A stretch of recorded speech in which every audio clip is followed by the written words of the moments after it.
Salut, je m'appelle Letia et j'ai 22 ans. Vous vous demandez peut-être comment une fille de mon âge se retrouve à vivre avec son oncle, surtout dans la situation que je vais vous raconter. Mais croyez-moi, c'est quelque chose que je n'aurais jamais imaginé non plus. J'étudie pour devenir graphiste, donc je passe la plupart de mon temps à dessiner, concevoir et faire des travaux en freelance. La vie n'a pas toujours été facile pour moi. Après le divorce de mes parents, quand j'étais plus jeune, j'ai beaucoup bougé, essayant de trouver mes repères. Finalement, j'ai atterri ici, chez mon oncle Alexandre. Ce n'était pas prévu. Tout cela s'est produit lorsque ma mère a dû déménager pour le travail et que j'avais besoin d'un endroit où rester pour terminer l'université. Alexandre, mon oncle, était le seul membre de la famille qui pouvait m'accueillir. Il est marié à sa femme, Gabrielle, depuis quelques années maintenant. Ils ont une jolie maison à la campagne, loin de la ville. Je pensais que ce serait comme n'importe quel autre déménagement, vivre dans un endroit calme et paisible pendant un moment. Mais, eh bien, les choses se sont passées différemment de ce que j'avais imaginé. Cela m'amène à aujourd'hui. Cela fait quelques mois que j'ai emménagé, et je me suis habituée à cette maison, à la routine et à la tranquillité d'ici. Du moins, c'est ce que je croyais. Mais aujourd'hui, c'est différent. Je suis ici, en train d'écrire ceci, parce qu'il s'est passé quelque chose qui a commencé quand je suis entrée dans la chambre d'Alexandre pendant qu'il dormait. Avant de vous raconter ce qui s'est passé, assurez-vous de vous abonner à la chaîne pour ne pas manquer les détails de ce qui va suivre. Pour commencer, je devrais probablement vous en dire un peu plus sur Alexandre. Mon oncle Alexandre n'est pas comme la plupart des oncles. Il a toujours été plus un mentor pour moi qu'une simple figure familiale. En grandissant, c'est lui qui m'a appris à faire du vélo, à réparer des choses dans la maison, et même à m'offrir ma première voiture lorsque j'ai eu 18 ans. Donc, quand ma mère avait besoin de quelqu'un pour m'héberger pendant qu'elle était en déplacement professionnel, il était le choix évident. Ce n'est pas l'oncle amusant qui se montre seulement pour les fêtes. Alexandre est réfléchi, patient et incroyablement gentil. Mais je n'emménageais pas seulement chez lui. Sa femme, Gabrielle, fait partie de sa vie depuis un moment déjà. Ils se sont mariés il y a 2 ans, et je n'étais pas vraiment sûre d'elle au début. Elle est plus âgée qu'Alexandre, et il y a toujours eu cette froideur subtile chez elle qui m'a gardée à distance. Elle ne m'a jamais vraiment fait sentir la bienvenue, comme si j'étais l'intruse dans leur petit monde. Au début, je restais dans la chambre d'invités, qui se trouve à l'autre bout de la maison. J'essayais de ne pas trop les déranger, leur laissant leur espace. Mais peu à peu, l'embarras entre Gabrielle et moi a commencé à s'estomper, surtout lorsqu'elle a commencé à me donner des conseils sur la cuisine, le ménage et les tâches domestiques habituelles. Je ne m'entendais pas exactement avec elle comme je le faisais avec Alexandre, mais au moins, ce n'était plus aussi tendu. La vie semblait redevenir normale. Du moins, c'est ce que je croyais. Au cours des derniers mois, je me suis rapprochée d'Alexandre. Il y a quelque chose de réconfortant dans sa présence, dans la façon dont il écoute sans juger, dans sa volonté d'aider en toutes circonstances. Nous passons beaucoup de temps ensemble, surtout le soir, à discuter pendant le dîner ou simplement à nous détendre dans le salon. Mais dernièrement, j'ai remarqué autre chose, quelque chose que je n'arrive pas vraiment à expliquer. Au début, ce n'était qu'un sentiment fugace, mais plus nous passions de temps ensemble, plus je me rendais compte que je me sentais attirée par lui d'une manière que je ne devrais pas. La façon dont il me sourit, dont sa main effleure parfois la mienne, les petits regards qu'il me lance lorsqu'il pense que je ne le remarque pas, c'était différent d'avant. C'est difficile à décrire, mais je ne pouvais pas l'ignorer. Je ne savais pas s'il le remarquait, mais j'avais l'impression qu'une tension se construisait entre nous, une sorte d'énergie dont je ne pouvais pas m'échapper. Je suis sûre que vous pensez, mais, Letia, de quoi parles-tu? C'est ton oncle. Et je sais que ça semble insensé. Mais ce sentiment, cette attirance entre nous, est indéniable. J'essaie de la repousser, de me dire que ce n'est que mon imagination qui s'emballe.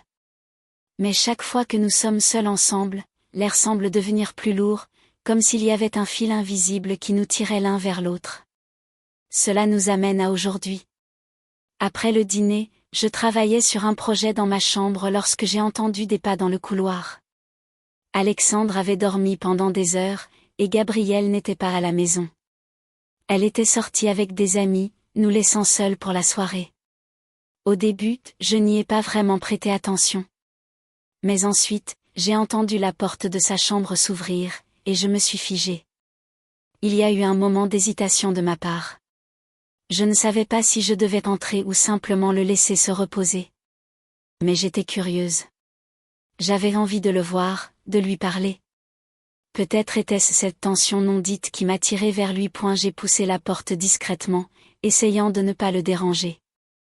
Il était là, allongé dans sa position habituelle, un bras derrière la tête, le visage détendu dans le sommeil. La douce lumière de la fenêtre projetait des ombres sur ses traits, le rendant paisible, presque intouchable. Je suis restée là pendant quelques instants, le cœur battant. Je pouvais sentir le sang pulser dans mes oreilles, la chaleur monter dans mes joues. Je n'avais jamais ressenti ça auparavant. Je ne savais pas vraiment ce que j'espérais, peut-être simplement le regarder, ou peut-être que je voulais quelque chose de plus. Je ne sais pas combien de temps je suis restée là, mais mes pensées ont été interrompues quand j'ai accidentellement renversé un petit vase posé sur l'étagère près de son lit. Le bruit fit bouger Alexandre. Ses yeux s'ouvrirent lentement. Pendant une brève seconde, nos regards se croisèrent. Je pouvais voir la confusion dans ses yeux, mais il y avait aussi autre chose, quelque chose que je n'arrivais pas à définir. Il cligna des yeux plusieurs fois, essayant de me distinguer, puis il laissa échapper un petit rire grave et ensommeillé. « Le Tia, qu'est-ce que tu fais ici ?» demanda-t-il, sa voix encore alourdie par le sommeil. Je sentais mon cœur tambouriner dans ma poitrine tandis que je cherchais une réponse. Je ne voulais pas paraître comme si je fouinais, mais je ne savais pas non plus comment expliquer ma présence. Ma bouche était sèche, et les mots me manquaient. Je ne voulais pas te réveiller, balbutiai-je, soudainement embarrassé. Alexandre se redressa lentement, se frottant les yeux. Il me regarda avec un sourire bienveillant, celui qu'il portait toujours quand il faisait preuve de patience avec moi. Mais aujourd'hui, il y avait quelque chose de différent dans son regard, quelque chose qui accéléra mon cœur. Il sembla m'observer un instant avant de reprendre la parole, d'un ton plus doux que d'habitude. « Ce n'est rien, dit-il. Tu sais que tu peux toujours venir me parler, le Tia. Je suis là pour toi. » Je hochai la tête, mais mes pensées étaient en ébullition. Je ne savais pas comment gérer ce que je ressentais à l'intérieur de moi. L'air dans la pièce me semblait lourd, et je sentais ma respiration devenir plus rapide. « Je voulais juste te parler, murmurai-je, presque à voix basse. Le sourire d'Alexandre s'effaça légèrement, et l'espace d'un instant, j'ai cru voir une hésitation dans ses yeux, une lueur fugace. Mais elle disparut aussitôt. Il tapota l'espace à côté de lui sur le lit, m'invitant à m'asseoir. « Viens, alors. Tu sais que tu peux toujours me parler, » dit-il de nouveau, sa voix douce et rassurante. Je restai immobile un moment, incertaine de ce que je devais faire. Mais quelque chose en moi me poussait vers lui, et avant même que je ne puisse réfléchir, je m'approchai et m'assis à ses côtés. La tension entre nous était palpable, plus intense que jamais. Je pouvais sentir la chaleur de son corps tout près du mien et le léger parfum de sa cologne embaumait l'air. Nous étions si proches que j'entendais sa respiration, que je sentais la montée et la descente de sa poitrine à chaque souffle. Mon cœur battait à tout rompre. Puis, comme au ralenti, je levai les yeux vers lui. Nos visages étaient si proches maintenant que je pouvais ressentir sa chaleur. Son regard était doux, presque incertain, mais il y avait aussi autre chose, quelque chose qui fit frissonner ma peau. « Le Tia, ça va ?» demanda-t-il d'une voix basse. Avant que je ne puisse répondre, mes lèvres s'entr'ouvrirent, et sans même y réfléchir, je me rapprochai de lui. Je pouvais sentir le sang me monter au visage, et les battements de mon cœur résonnaient dans mes oreilles. Que faisais-je? Qu'est-ce qui était en train de se passer entre nous? Je ne pouvais pas l'expliquer, mais tout semblait si intense, si écrasant, comme si l'air autour de nous était chargé d'une force invisible. Alexandre ne recula pas. Son regard sondait le mien avec une intensité silencieuse qui reflétait le tumulte en moi. Il ne disait rien de plus, mais je pouvais sentir son souffle rapide, tout comme le mien. La pièce semblait s'échauffer, et le silence entre nous était lourd de mots non dits. Mes pensées étaient embrouillées, et tout avait mené à cet instant imprévisible, inexplicable. Je ne pouvais plus me retenir. Lentement, je me penchai, mes lèvres frémissant alors qu'elles effleuraient les siennes. C'était timide au début, une question, une hésitation. Mais alors que ses lèvres fondaient, douces et légères, contre les miennes, quelque chose se déverrouilla en moi. Mon esprit me criait de m'éloigner, mais mon corps refusait de se détacher. J'avais besoin de ce moment, je le voulais, je ne pouvais plus le nier. La main d'Alexandre, chaude et rassurante, trouva doucement le chemin de ma joue, m'attirant encore plus près, tandis que son autre main se posait sur le lit à côté de lui, ses doigts frôlant ma peau. Je sentais la chaleur de son contact, la manière dont sa paume brûlait ma peau. Le baiser s'intensifia, et je ne savais plus où ses lèvres finissaient et où commençaient les miennes. Tout ce qui existait en dehors de cette pièce s'était effacé. C'était juste nous, enchevêtrés dans cette connexion indéniable. Mon esprit tourbillonnait, rempli de confusion, de culpabilité, mais aussi d'un sentiment profond de justesse. Que faisions-nous? Pourquoi cela semblait-il si nécessaire? Il n'y avait pas de mots pour l'expliquer, aucune logique pour justifier l'intensité des émotions qui me traversaient. Il mit fin au baiser un instant, posant son front doucement contre le mien. Nos respirations étaient lourdes, chaque inspiration tremblante, chaque expiration lente et mesurée. Je pouvais sentir son pouls battre contre ma peau, en écho avec le rythme erratique de mon propre cœur. Le tia, murmura-t-il, sa voix douce et empreinte d'une émotion contenue, nous ne devrions pas, mais je n'étais pas capable d'être d'accord. Une partie de moi refusait de reconnaître la moindre raison de nous arrêter. Lentement, je pris sa main, entrelaçant mes doigts avec les siens. Il ne se dégagea pas, ses doigts se refermant autour des miens, comme s'il s'accrochait autant à moi que moi à lui. Nos regards se croisèrent de nouveau, et durant un long moment, aucun de nous ne parla. Le poids de tout ce qui restait à dire flottait dans l'air, une question non formulée encore suspendue entre nous. Sans même y penser, ma main se glissa instinctivement derrière sa nuque, l'attirant à moi pour l'embrasser de nouveau, cette fois sans hésitation, sans crainte, seulement le besoin brûlant d'être proche de lui, de le sentir près de moi. La main d'Alexandre glissa le long de mon dos, m'attirant plus près, et le contact de nos corps rendait tout cela incroyablement intense. Je ne savais pas où nous allions, mais peu m'importait. Il n'y avait que l'instant présent, seulement le désir de rester dans cet espace où rien d'autre n'existait que nous. Mon cœur battait encore plus vite tandis que ses lèvres se posaient sur mon cou, déposant des baisers doux contre ma peau. Je pouvais sentir son souffle près de mon oreille, envoyant un frisson le long de ma colonne vertébrale. C'était une sensation que je n'avais jamais ressentie auparavant, intime, dévorante, et pourtant étrangement juste. « Tu es sûr de vouloir ça ?» murmura-t-il doucement contre ma peau, sa voix teintée de désir. « Je ne veux pas te faire de mal. » Je fermai les yeux, cherchant mes mots. Tout en moi me criait de m'arrêter, de m'éloigner, mais je ne pouvais pas. L'envie était trop forte, le besoin trop profond. Je n'avais plus envie de réfléchir, de raisonner. Tout ce que je voulais, c'était être avec lui. J'en suis sûre, murmurai-je, mes mains glissant sur son torse, ressentant la chaleur de sa peau sous mes doigts. Je te veux, Alexandre. Ses lèvres retrouvèrent les miennes, et cette fois, le baiser était plus profond, plus pressant. Il n'y avait plus de retour en arrière possible, plus rien d'autre qui comptait. Le monde extérieur n'avait plus d'importance, seule la façon dont il me faisait me sentir désirée, nécessaire, vivante d'une manière que je n'avais jamais connue auparavant. La pièce semblait se refermer autour de nous, la lumière s'atténuant à mesure que l'intensité de notre connexion grandissait. Chaque toucher, chaque baiser ressemblait à une promesse de quelque chose de plus profond, quelque chose que nous ne pouvions pas expliquer, mais que nous étions tous les deux prêts à explorer. Je pouvais sentir le rythme de son cœur, régulier et assuré, en écho avec le mien. Et bien qu'une partie de moi luttait encore contre la réalité de ce qui se passait, une partie bien plus grande se laissait complètement emporter. Je n'étais plus seulement en train de l'embrasser, c'était bien plus que cela. C'était une connexion que je ne pouvais pas décrire, un lien qui allait au-delà des mots, au-delà des explications. Cela fait si longtemps que je le voulais, murmura Alexandre doucement, son souffle chaud contre mes lèvres. Ces mots avaient à peine le temps de me parvenir que mes mains parcouraient déjà son corps, sentant la chaleur de sa peau, la manière dont il réagissait à mon contact.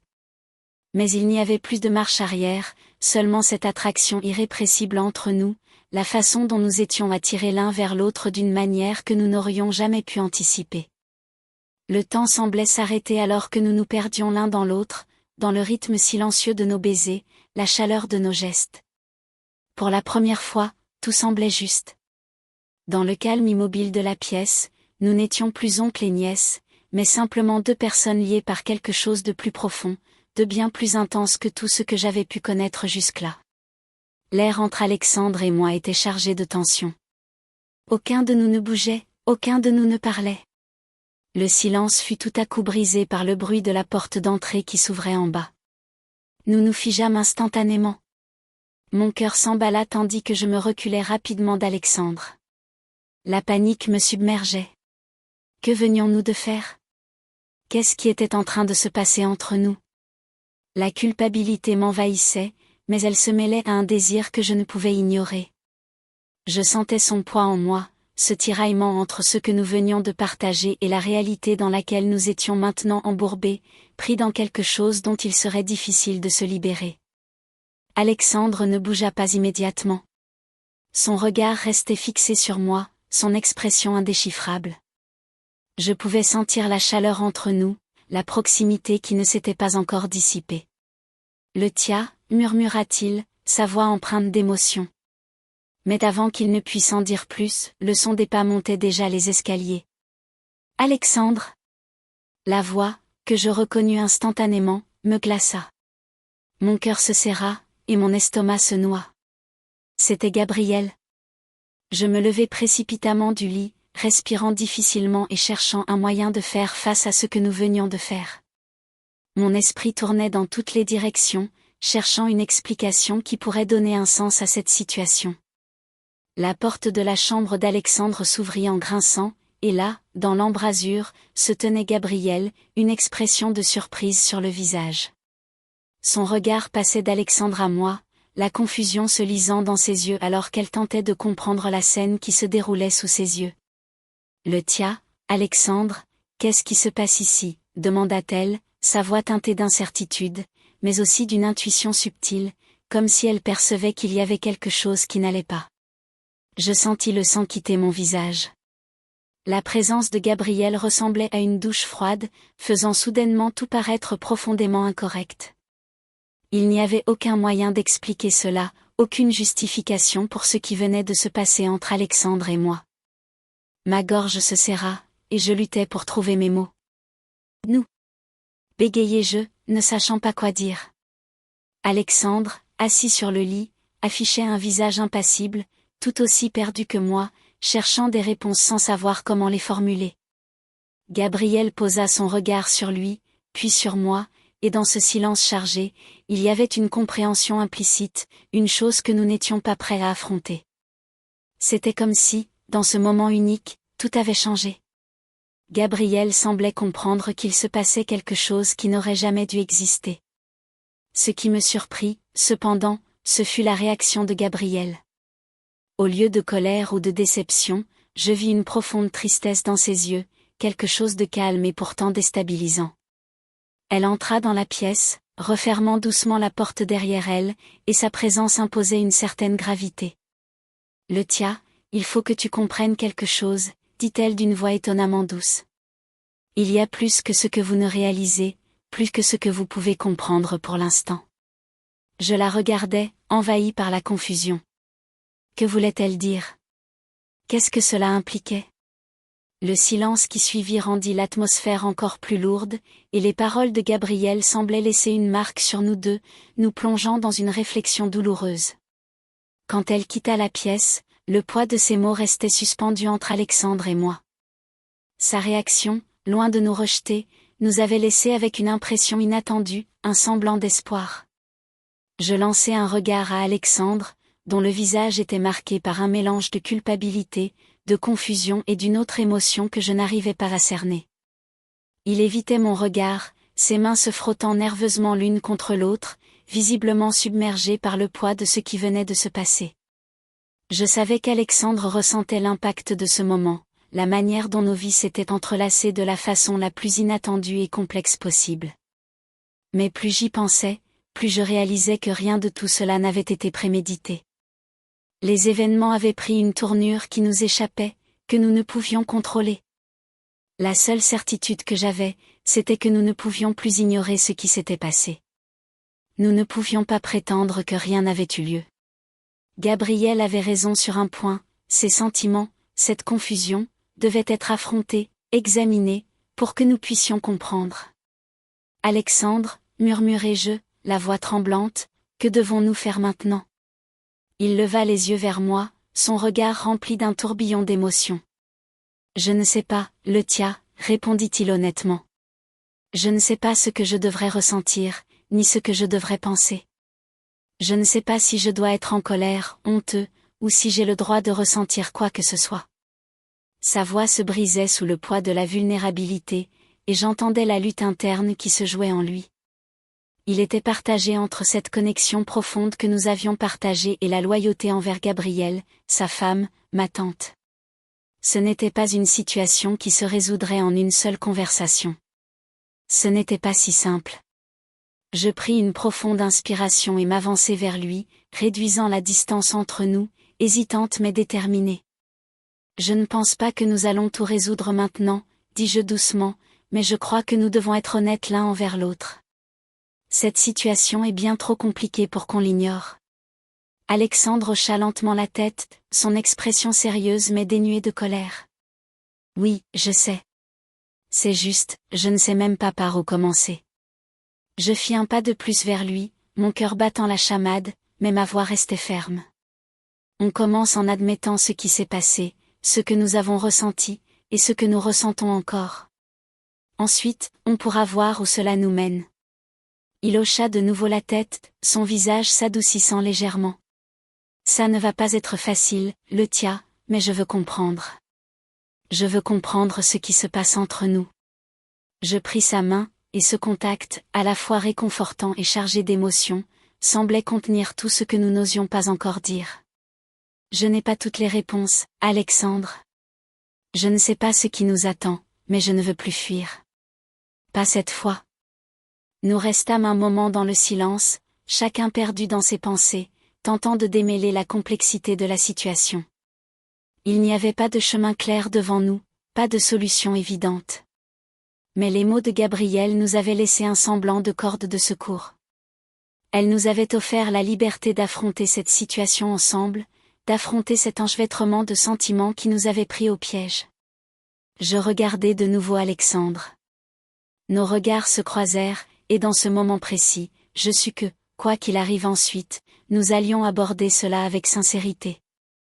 Il n'y avait pas de réponse parfaite, pas de solution simple, mais il y avait peut-être une chance de guérison, une chance de compréhension, et peut-être, juste peut-être, quelque chose de plus. Je m'appuyai en arrière, mon esprit bouillonnant de possibilités. Une pensée me traversa l'esprit, Gabrielle, ce qu'elle avait dit, sa manière calme et bienveillante, avait ouvert une porte que je n'avais jamais envisagée. Elle ne nous avait ni rejetés ni condamnés. Au lieu de cela, elle nous avait offert l'espace de respirer, de travailler à travers les complexités de ce qui s'était passé. Mais qu'allait-il se passer ensuite? Que dirait Gabrielle si nous lui confessions l'ampleur de nos sentiments? Est-ce que cela deviendrait trop difficile à supporter pour elle? Pourrait-elle jamais vraiment nous pardonner? Ces questions demeuraient sans réponse pour le moment, des questions que nous n'étions pas encore prêts à affronter. Mais pour l'instant, il n'y avait que nous deux, Alexandre et moi, assis dans le silence de cette incertitude partagée, conscients que plus rien ne serait jamais pareil. La seule chose que nous pouvions faire, c'était d'avancer, un pas après l'autre, et, d'une manière ou d'une autre, trouver notre chemin ensemble. Laisse un like, et surtout, n'oublie pas de t'abonner pour la prochaine histoire.